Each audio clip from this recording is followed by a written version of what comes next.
A Milwaukee mother is on a mission to make a difference after tragedy struck her family nearly 2 years ago. In our Sunday morning spotlight, Ellie Nakamoto-White shares why you may be seeing purple chairs dotting our community in the weeks and months ahead. The backyard is where you can typically find Sumaya Masood, painting I try to cover all the angles. and decorating dozens of purple chairs. I wanted purple chairs in Milwaukee. Since last August, she's made nearly 140, Most of the chairs come from thrift stores. giving them all away for free. I try wherever I can because it's a one-woman thing. And it all started here. This was the original chair that I did, the first one that I did that was in the front yard. On it, a framed photo He was soft, gentle soul. of her son, Asharaya. We called him Ashi. Ashi was a proud history buff and Bucks fan, but he also faced several battles. He was somebody who never felt that he fit in. That feeling increased after his parents divorced when he was 7. We moved to Wisconsin and he didn't have his people. He didn't have his community around him. And I feel like he always searched for that. In high school, it only got worse. I had no clue really of the depth of what he was into until it became extremely painfully obvious. And in his mid-20s, Masood says the bright light in her life had turned dark. He had kind of hit rock bottom back in October of 2021. He was living in Chicago.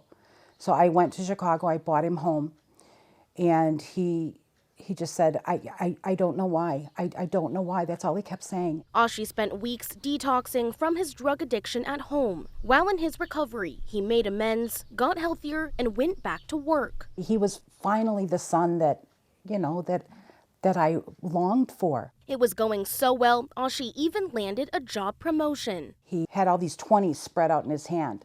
And he's like, Mom, look, I'm a baller. Look at this. And I'm like, you're not a baller, bro. Those are 20s. Those aren't hundreds. Masood says after that talk, he went into his room. And about 15, 20 minutes later, I heard the cat was like meowing like crazy. And I opened the door and my son was at the edge of his bed with his head down on the mattress. And I thought he was asleep. She can still picture to this day. And he still had all those 20s spread out in his hand.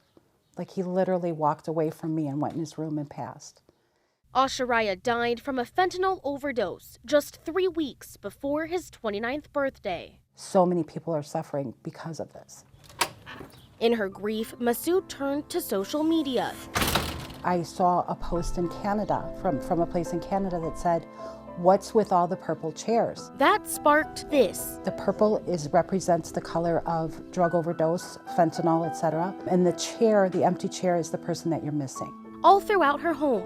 This was one of his favorite jackets that I had made into teddy bears for myself and for his 2 nieces. Are tributes to Ashi. It makes me feel that he's here with us somehow. But it's the chairs. It does make me cry, not only for myself, but for the people that have had to place those chairs out there. Masood wants the community to focus on. It just makes me sad that this has had to become such a big part of my life, really. To spread awareness